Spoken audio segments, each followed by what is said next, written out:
બિહારના જો ભૂતકાળની વાત કરીએ તો ઘણો સ્વર્ણિમ અતીત રહ્યો છે દરેક બાબતમાં, અધ્યાત્મના મામલે, શિક્ષણના મામલે, દરેક ક્ષેત્રમાં. પરંતુ જે વર્તમાન છે તે ઘણું ઝાંખું છે. આનું સાચું કારણ શું છે? આપણે આપણી જાતને ત્યાં નથી જોતા જ્યાં હોવાની આપણી સંભાવના છે. દેશમાં પણ બાકી રાજ્યોના મુકાબલે આપણે ઘણી વસ્તુઓમાં, સૂચકાંકોમાં પછાત રહીએ છીએ. અતીત એક ગૌરવશાળી પ્રેરણા તો હોઈ શકે છે, પણ અતીત એ જગ્યા નથી હોતી જ્યાં જઈને જીવી શકાય.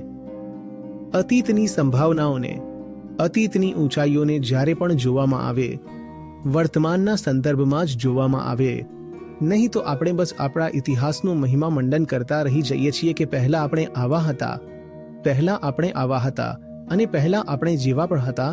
તે વાત ઓછામાં ઓછી આંતરિક રીતે વારસો બનીને આગળ નથી ચાલતી. વારસા તરીકે આજે હું બધાને કહી રહ્યો હતો કે વારસાગત ગાડી, બંગલો, ધન, દોલત આ બધું તો તમને મળી શકે છે, પરંતુ જો આપણને આપણા વારસાના જ્ઞાન પર ગર્વ હોય તો તે જ્ઞાન તો દરેક વ્યક્તિએ, દરેક પેઢીએ પોતાના દમ પર એક નવી શરૂઆત કરીને પોતાના માટે જાતે જ મેળવવું પડે છે. કદાચ અહીં જ આપણાથી ભૂલ થઈ રહી છે. ઇતિહાસનું ગૌરવ, ઇતિહાસનું સ્વર્ણિમ હોવું જ કદાચ આપણી બાધા બની રહ્યું છે. આપણને એવું લાગી રહ્યું છે કે કારણ કે આપણા ઇતિહાસમાં બુદ્ધ પુરુષો થયા છે તો એટલા માટે આપણને બધું ખબર છે, આપણે બધું જાણીએ છીએ.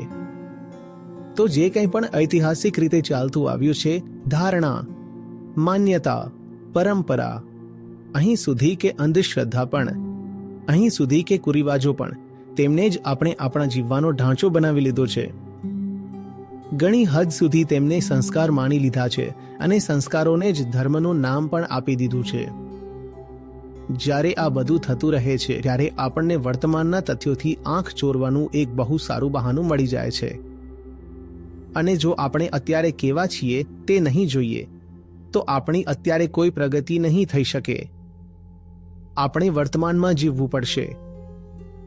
અતીત સારો છે, સરસ છે, તે આપણને પ્રેરિત કરતો રહે, પરંતુ આજના તથ્યોના નજીકના સંપર્કમાં જ જીવીએ અને આજની જેવી દુનિયા છે અને તે દુનિયા સામે આપણી જે સ્થિતિ છે તેને સ્વીકાર કરીએ, ત્યારે જ પ્રગતિ થઈ શકશે.